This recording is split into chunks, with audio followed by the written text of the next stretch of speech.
আজি সন্ধিয়া অনুমান 7:30 মান বজাত আব্দুল কৰিমৰ ঘৰ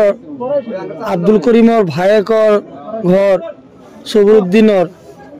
তেওঁৰ মাকৰ তিনিটা পৰিয়ালৰ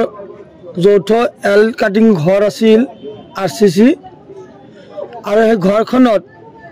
ঘৰত মানুহ নথকা অৱস্থাত লাইনত বিজুলীৰ শৰ্ট কৰিছিল আৰু শৰ্ট কৰাৰ ফলত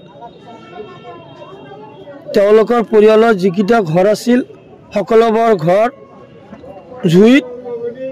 একেবাৰে মানে ভস্ম হৈ যায় আৰু তাৰ পিছত জুইটো যেতিয়া মানে ফাক মিলি যায় ওচৰ চুবুৰীয়া মানুহ দৌৰাদৌৰি কৰি আহি জুইটো নিমজ যদিও চেষ্টা কৰে কিন্তু আমি চেষ্টাত সফলতা হ'ব পৰা নাই এনেকে মানে জুই লাগিল তাৰ জুই কাষত আমি চাপিব পৰা নাই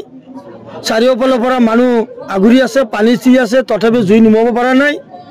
এনেকে জুই জ্বলতে জ্বলতে 3টা 4টা ঘৰ একেবাৰে ধ্বংস হৈ যায় আৰু জুই লগাৰ ফলত এটি সিলিন্ডাৰ আছিল সিলিন্ডাৰটো কিছু সময় পিছত সিলিন্ডাৰটো বাষ্ট হৈ চাৰিওফালে জুই চিদিল বিদিল হৈ যায় মানুহ তাত মানে বহুত আঘাতপ্ৰাপ্ত হয় জুইত মানে নুমাব যায় আঘাতপ্ৰাপ্ত হৈছে পৰিয়ালৰ মানুহখিনিও অসুস্থ হৈ অৱস্থাত আছে আৰু তাৰ পিছতে মোটামুটি 15-20 মিনিট মান পিছত আমাৰ ফায়াৰ ব্ৰিগেডৰ গাড়ী আহি পালে তেওঁলোকৰ সহযোগত বাকি জুইখিনি নুমাবলৈ আমি সক্ষম হ'লো মানুহ অনুমান আমি জনামতে হস্পিটেলত হৈ আছে মানে 10-12 জন ইতিমধ্যে আমি গম পাইছোঁ বিভিন্ন হস্পিটেলত আছে লেংডিচিঙাত অভাপুৰী ক্ষয়ক্ষতি কিমান হৈছে 25 জন মানে আছে ক্ষয়ক্ষতি মানে যি টকা পইচা ধান আৰু কাগজ পাতি আছিল যিমান ডকুমেণ্টছ আছিল সকলোবোৰ ডকুমেণ্টছ জুইত মানে ধ্বংস হৈ যায় কিমান টকাৰ সম্পত্তি নষ্ট হৈছে মোটামুটি 10-15 লাখ টকাটো হ'বই আৰু লগতে গৰু ছাগলী আছিল হাঁহ মুৰ্গী আছিল সেইবিলাকো মানে ধ্বংস হৈ যায় ক্ষতি হৈ যায় সোণৰ অলংকাৰ আছিল গহনা আছিল সাজ পোছাকৰ কাপোৰ কানি আছিল বিছনা আজনা পাত্ৰ যিমান আছিল সকলোবোৰ মানে একেবাৰে যাক কোৱা হয় একেবাৰে ধ্বংস ক্ষতি হৈ গৈছে মানে মানুহখিনি কোনোমতে অকণমান মানে ৰাইজৰ সহযোগত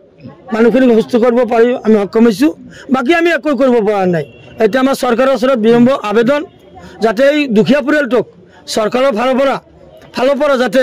আৰ্থিক অনুদানেৰে এই পৰিয়ালটোক যাতে অকণমান চৰকাৰে সহায় কৰে তাৰ বাবে আমি ৰাইজৰ হৈ পৰিয়ালৰ বৰ্গৰ কাৰণে কৰজৰে আবেদন কৰিছোঁ যাতে মানুহখিনিক যাতে অকণমান চৰকাৰে দৃষ্টি কৰে মানুহে যাতে সাহায্য অনুদান পায় ঠাইডোখৰ কি হয় এই ঠাইডোখৰৰ নাম হ'ল উত্তৰ ভাদেপাৰা লেংডিচিঙা জিপি ভাদেপাৰা বুলি কয় আৰু থানা লেংডিচিঙা আমি ইতিমধ্যে ফায়াৰ ব্ৰিগেডৰ মানুহখিনিকো কথাখিনি কৈছোঁ আমাৰ ওচৰতে পুলিচ আৰক্ষী বিষয়া আছিল তেওঁলোকে কথাখিনি শুনিছে আৰু আপোনালোকৰ যোগেদিও আমি এই কথাখিনি ক'লোঁ আপোনালোকে সহায় কৰিব যাতে পৰিয়ালটোৰ যাতে আৰ্থিক অনুদানৰ ক্ষেত্ৰত যাতে সহায় হয় আপোনালোকে অকণমান এই কথাখিনি চৰকাৰলৈ যাতে পৌঁছে তাৰ বাবে আপোনালোকে যত্ন কৰিব আপোনালোকৰ অনুৰোধ কৰিছোঁ